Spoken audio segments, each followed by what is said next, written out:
저희가 이제 그 21일 교회 작정하는 동안에 우리가 창세기 강해를 몇 주 쉬었습니다. 그리고 이제 오랜만에 지난번에 이어서 5장 또 이어갑니다. 오늘 제목은 인생에 찾아오시는 하나님의 구원의 섭리라는 제목을 가지고 함께 은혜를 나누겠습니다. 오늘 1절에 보니까 아담의 계보를 적은 책이니라 이렇게 말씀하고 있지요.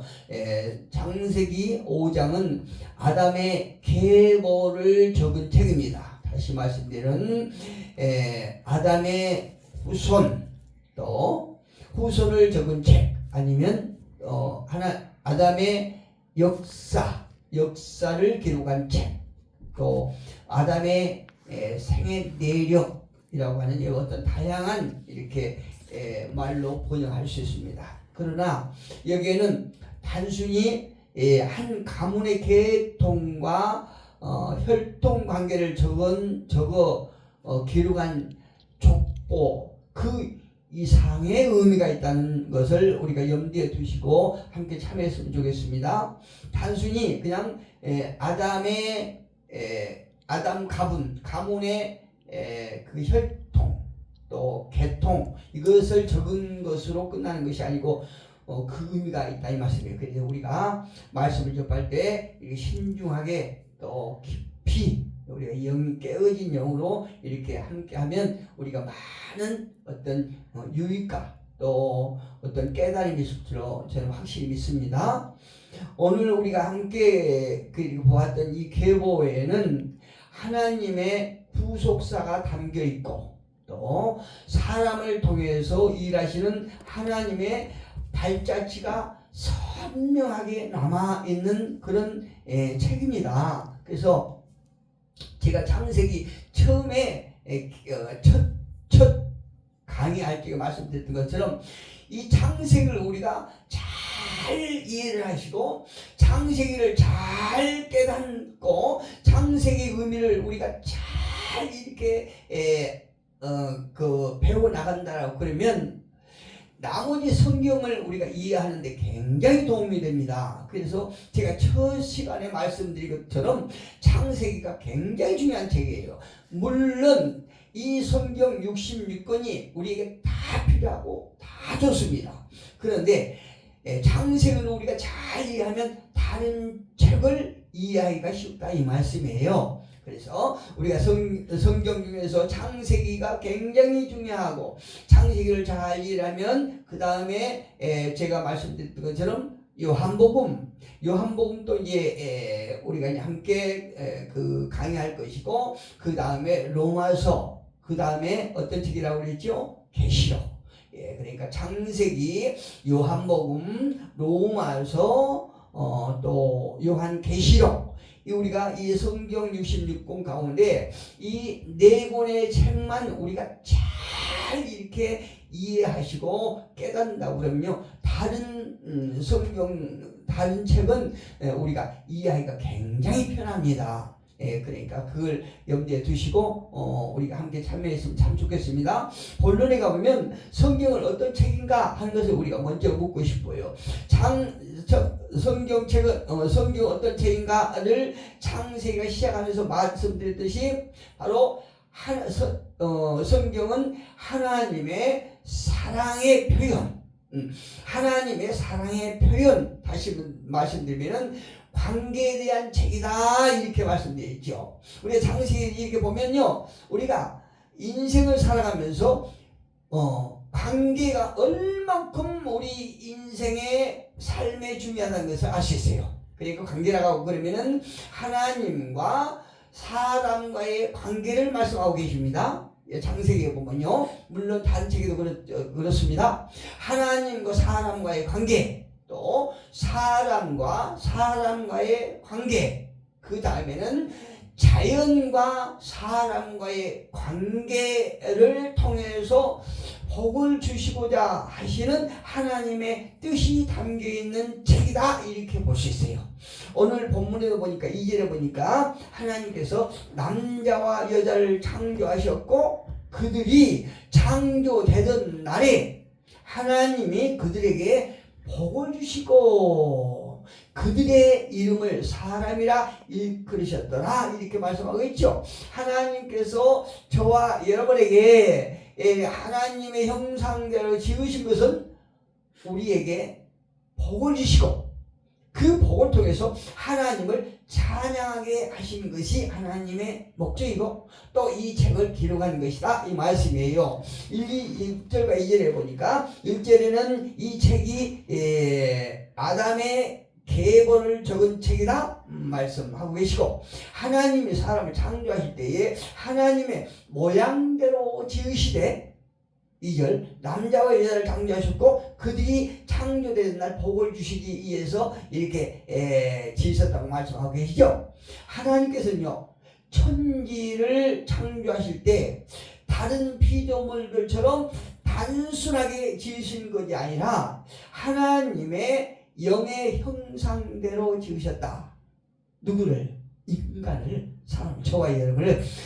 다른 피조물도 다 말씀으로 이렇게 지으셨는데 우리 인간을 하나님의 영의 형상대로 지으셨다라고 말씀하세요. 하나님의 모양대로 지으셨다 이렇게 말씀하고 계시지 않습니까?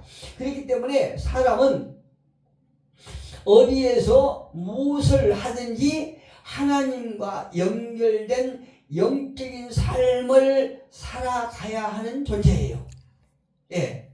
하나님과 연결된 되지 않는 영적인 삶을 살지 못한 상태를 성경은 뭐라고 말씀하죠? 살았다 하는 하나 죽은 자로다 이렇게 말씀하잖아요. 예. 살았다 하나 죽은 자로다 이렇게 성경은 말씀하고 계세요. 예.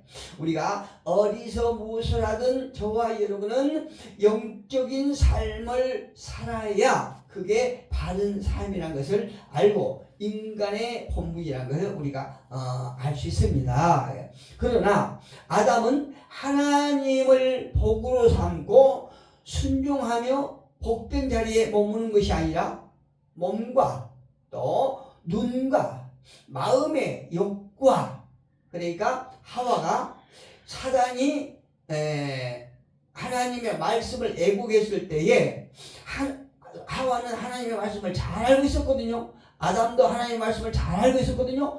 그런데 하와가 사단이 하나님의 말씀을 애국할 때에 그거를 알지만 자기의 생각대로 자기의 방식대로 자기의 욕심대로 말씀을 받아들였기 때문에 그 말씀을 사단의 말을 거부하지 못했던 거예요. 넘어가고 말았어요. 오늘 제가 드리고 싶은 말씀도 이 아담이 하나님을 복으로 삼고 하나님의 말씀에 순종하고 복된 자리에 머물렀다고 그러면 오늘날 이런 저주는 없었겠죠. 예. 그런데 그 아담이 그걸 다 거부하고 몸과 눈과 마음의 욕구와 쾌락을 따라 선택했고 결국 죄와 사망의 지배를 받고 살아야 하는 그런 존재가 되었다라고 성경은 말씀하고 있습니다. 그래서 아담의 족보에는 한결같이 어떻게 나옵니까? 죽었더라 이렇게 결론 짓지 않습니까? 죽었더라 이렇게 마친 것을 볼 수 있어요. 3절에서 5절 봅니다. 아담은 130세의 자기의 모양 곧 자기의 형상과 같은 여기서 보시면요.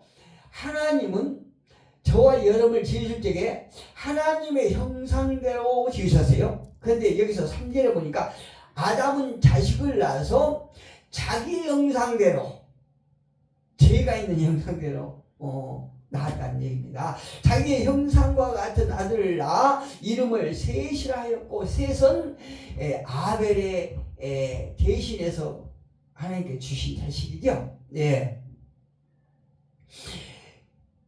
아벨의 죽음으로 아담의 가게는 가인과 셋의 후손으로 딱 갈렸어요. 예.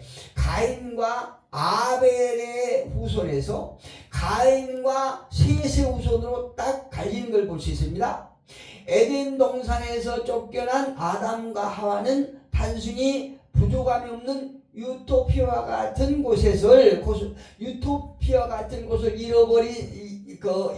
잃어버린 것만이 아니라 하나님과 부족함이 없는 그런 관계에 기초한 복을 잃어버린 거예요. 우리가요, 사실 이 땅에서 많은 것을 소유하고 많은 것을 누리지 않아도 가장 복된 자가 어떤 자라고 생각하십니까? 하나님과 함께 하는 거죠. 하나님과 함께 하는 것이 가장 복된 것이라는 말씀이에요. 근데 하와와 아담은 유토피아와 같은 그런 곳을 잃어버린 것으로, 에덴 동산을 잃어버린 것으로 끝나는 것이 아니고 하나님과 부족함이 없는 관계를 기초한 그 복을 잃어버린 것입니다. 이게 가장 안타까워요. 그 결과 어떻게 됐습니까? 사랑으로 충만해야 할 가정이 깨졌잖아요. 그렇지요? 예, 사랑으로 충만해야 될 아담과 하와를 통해서 한 가정을 하나님께서 이루어 주시고, 그 가정이 지상 낙원이고 천국이고 가장 사랑이 충만한 이런 가정이었는데, 이제 아담과 하와가 하나님과 관계에서 깨져버리는 그 상태에서는 이제 사랑으로 충만해야 될 가정이 깨졌어요. 거기서 끝났습니까? 아니에요. 인류 최초의 살인이 천국 같은 가정에서 일어났잖아요. 가인이 아벨을 죽였잖아요. 이렇게 인류의 조상 아담이 죄를 범하고 심판에 이렇게 이르자 그 후로 어마어마한 변화가 일어난 거예요. 죄로 인해서 사형선고를 받았지만 아직 죽음이 무엇인지 알지 못하잖아요. 아담이 죽는 것을 목격하지 못했으니까. 우리도 저도 그런 걸 경험했지만, 사실 어머님의 죽음을 제가 어떤 경험하지 못할 때는 죽음에 대한 어떤 그 의미를 느끼지를 못했어요. 그런데 어머니를 통해서 죽음을 딱 경험하고 나니까 아하, 죽음이 이런 거구나 이거 알았거든요. 그런데 아담과 하와 역시 죽음이라는 것을 에덴 동산에서 쫓겨나서 죽었지만 실제로 죽음에 대해서 몰랐어요. 목격하지 못했어요. 그런데 실제 그 죽음이 어디서 일어났습니까? 자기 가정에서 일어났잖아요. 자기 아들이, 큰아들이 아들을 죽이는, 둘째 아들을 죽이는 존속 사례를 목격한 거예요. 아담이 얼마나 저주된 모습입니까? 하나님께서는요, 죽임을 당한 아벨 대신해서 셋을 주셨어요.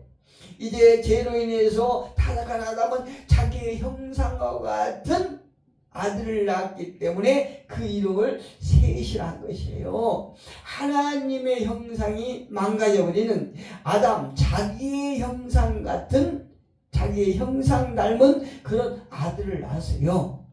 최초 인간은 하나님 형상 따라서 지음을 받았지요. 그런데 아담의 후손은 죄 가운데 사망의 지배를 받는 존재가 된 것이에요. 그렇지요? 6절 이하로 볼까요? 셋은 105세에 에노스를 낳고 에노스를 낳은 후 807년을 지내며 자녀를 낳았으니 그는 912세를 살고 죽었다. 여기 죽었다라고.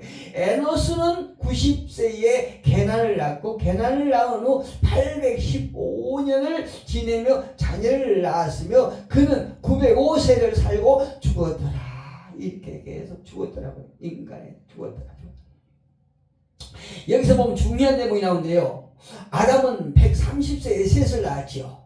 그런데 아담은 그동안에 그 30세 셋을 낳기까지 그 전에도 자식들을 많이 낳았겠지요. 130년 동안 낳았으니까, 자식을 낳았으니까 많이 낳았을 텐데 왜 다른 자식은 전혀 언급이 없을까요? 130년 동안 낳았던 많은 자녀들은 다 생략하고 셋을 딱 여기 언급해 놓고 있어요. 그 이유는 무엇일까요?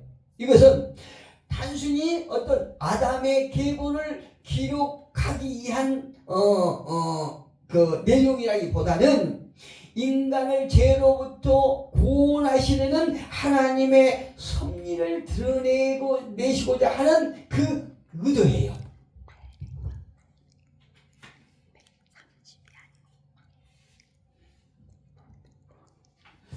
잠깐 중단시키고 말하면 돼요. 셋은 이행해서 리듬이 딱 깨져버리고 5세에 에노스를 낳지요. 셋은 이제 그러니까 아담은 130세에 셋을 낳았고 또 셋의 나이가 105세에 에노스를 낳았어요. 그러니까 에노스는 아담의 손주입니다. 에노스를 낳았는데 에노스의 뜻을 보면 연약함이라는 뜻이 있어요. 에노스라고 하는 그 의미가 연약함이라는 거예요. 이거 굉장히 중요한데요. 이 셋이 자식을 낳고 이름을 에노스라 한 것은 우리 인간의 존재가 죽을 수밖에 없고 유한하고 연약하다는 것을 고백하고 있는 것입니다. 예. 4장 26절에 보면요, 이런 말씀이 있어요. 4장 26절에 한번 봅니다. 셋도 아들을 낳고 그의 이름을 에노스라 하였으며 그때의 사람들이 비로소 여호와의 이름을 불렀더라 말하고 있죠.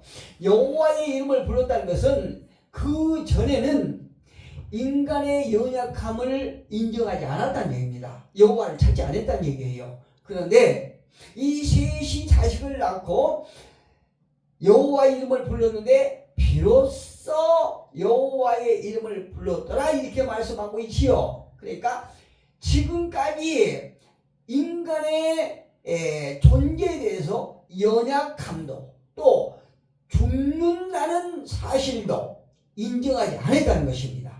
안 했는데 마침내 셋이 자식을 낳고 셋 때부터 여호와의 이름을 불렀더라. 여호와께 자신들의 존재를 고백하게 되었더라. 이런 의미로 우리가 풀이할 수 있습니다. 예.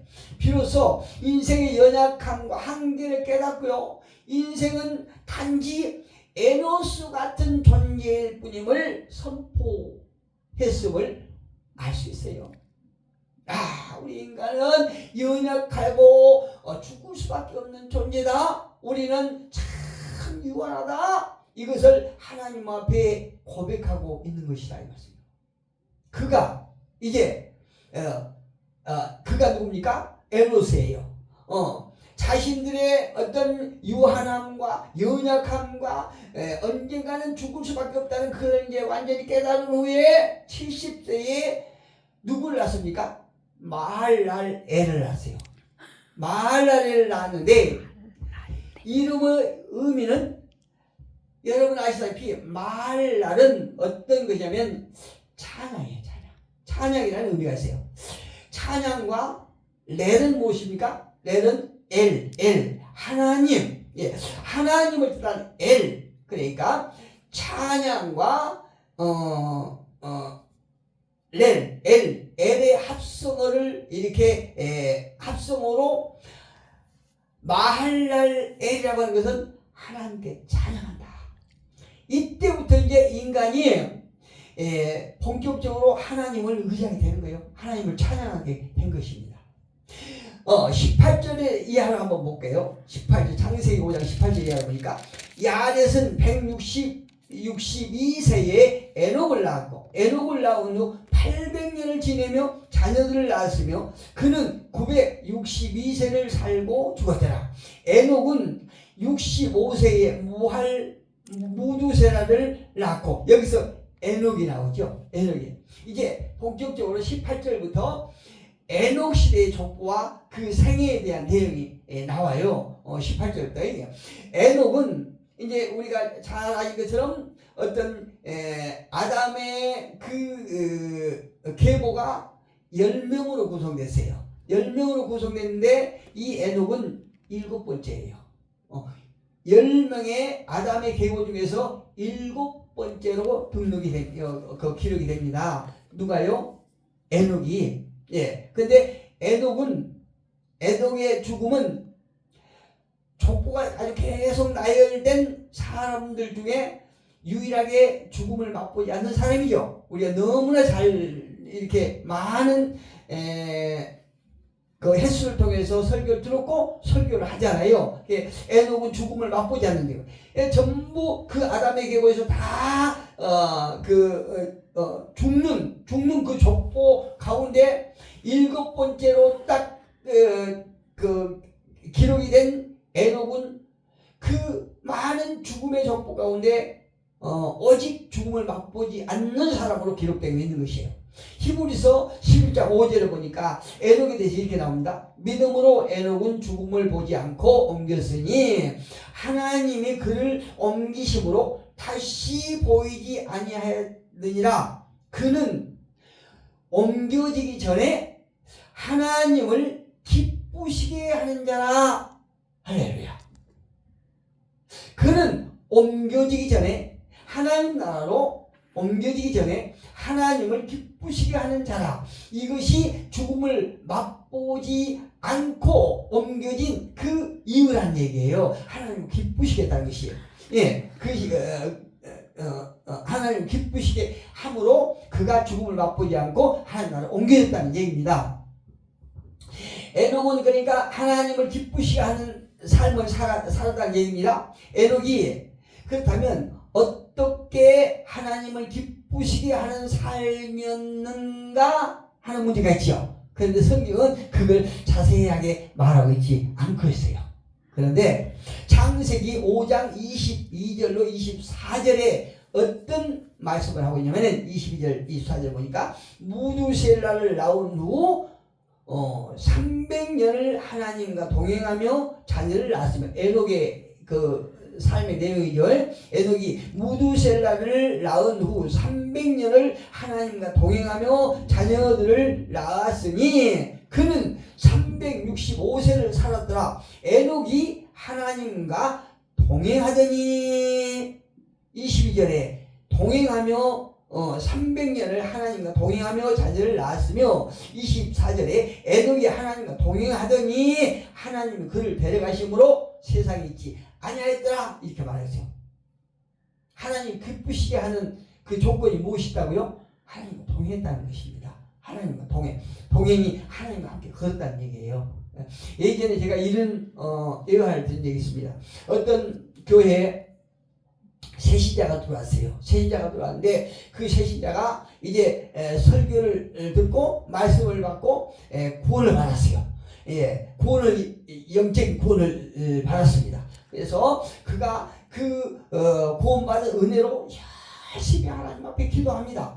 열심히 기도하는 어느 날 환상을 봤어요. 환상을 보고 목사님한테 상담을 합니다. 목사님, 제가 어젯밤에 기도를 하는데 환상을 보았습니다. 어떤 거 봤습니까? 주님하고 저하고 걸어가는데 막 이렇게 주님은 주님대로 저는 저대로 막 이렇게 어지럽게 가는 그 발자국이 이렇게 보였습니다. 아, 그래요. 성도님은 구원은 받았지만 아직 애기 단계이기 때문에 주님과 이렇게 함께 하지만 그럼에도 불구하고 이게 좀 불안정하게 가고 있다는 증거입니다. 성도가 걱정을 했어요. 그리고 그날부터 더 열심히 기도했습니다. 하나님 앞에 막 기도하고 말씀에 이렇게 헌신적인 삶을 살고 막 그랬어요. 그런데 어느 날 또 환상을 하나님께 딱 보여주십니다. 환상을 보여주시는데 이제 주님 발자취 딱딱딱 하는 것과 자기 발자취 딱딱딱 하는 것과 딱 정리가 돼서 딱 보여주는 거예요. 그게 목사님한테 또 상담을 합니다. 목사님, 제가 환상을 보았는데요. 이러이러 환상을 보았습니다. 주님 발자취하고 내가 옆에 하고 내 발자취하고 옆에 딱 하는 걸 내가 보았습니다. 아, 그래요. 아, 성도님이 많이 이제 신앙으로 성숙했다는 증거입니다. 성도가 아주 기뻤어요. 굉장히 기뻤습니다. 감격이 막 겨웠어요. 또 막 기도를 하는데 얼마큼 이제 기도를 했는데 환상이 보이는데요.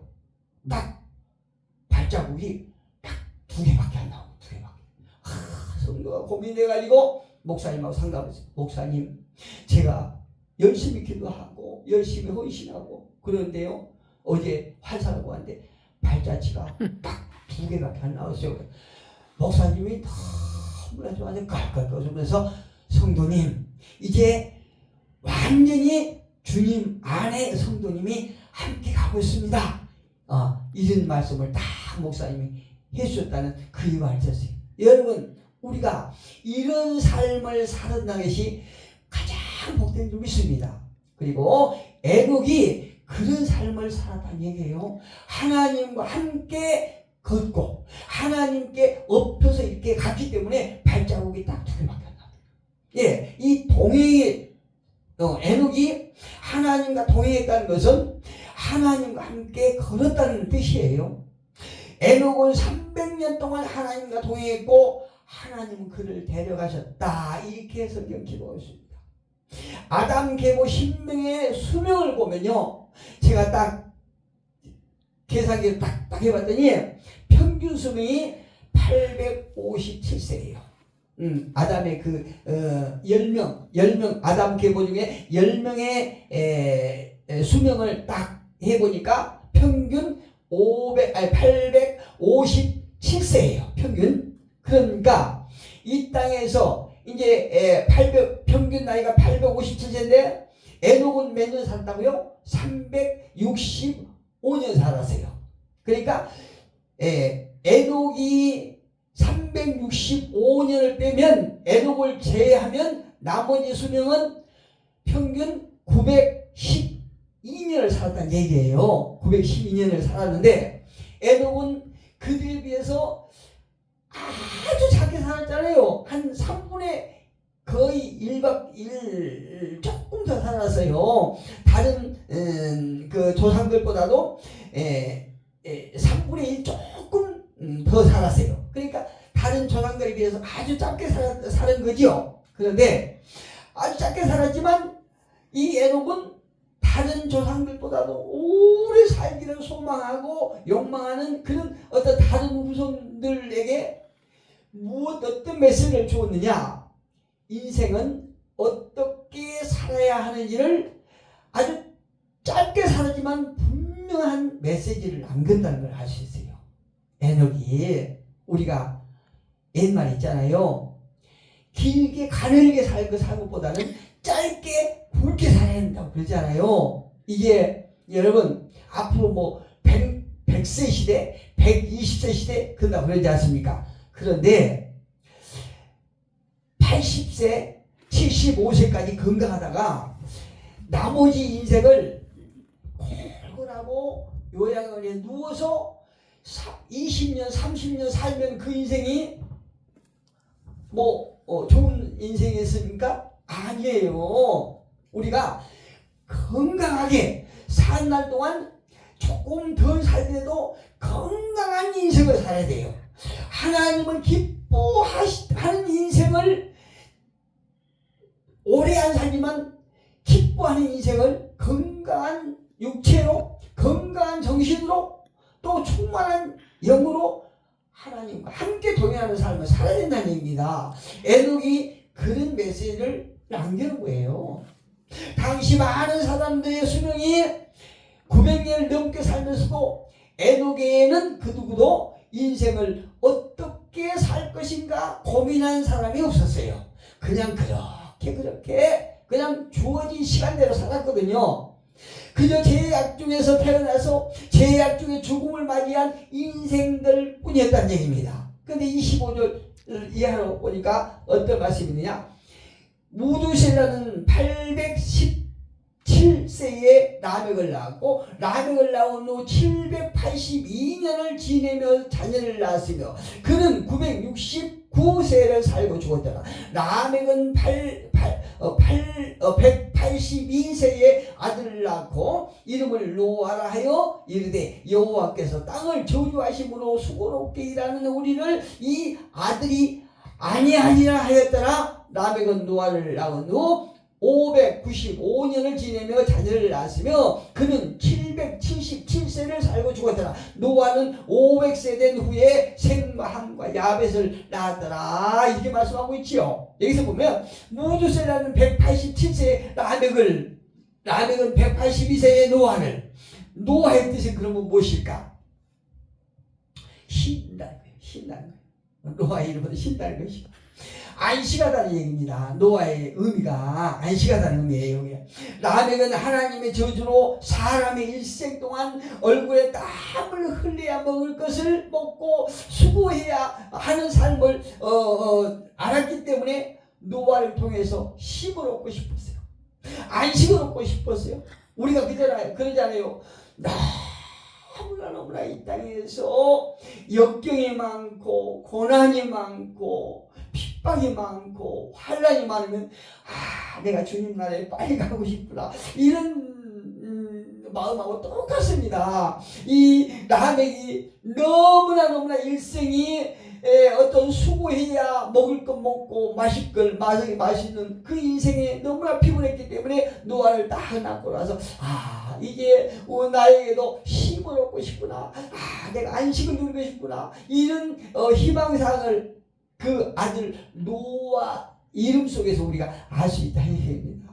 그러나 노아는 단순하게 땀과 수고가 없는 편안함만을 이 땅에 전해준 것이 아니에요.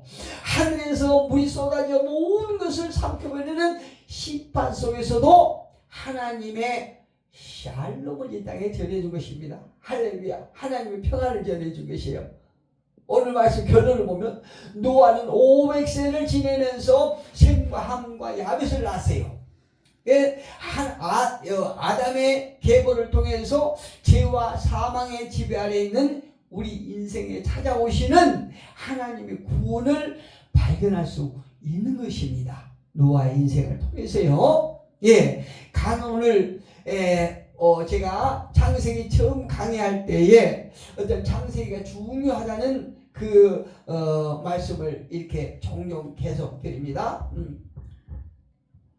제가 창세기를 통해서 느낀 그 은혜, 이것을 여러분들도 동일하게 느끼실 줄 저는 확실히 믿습니다.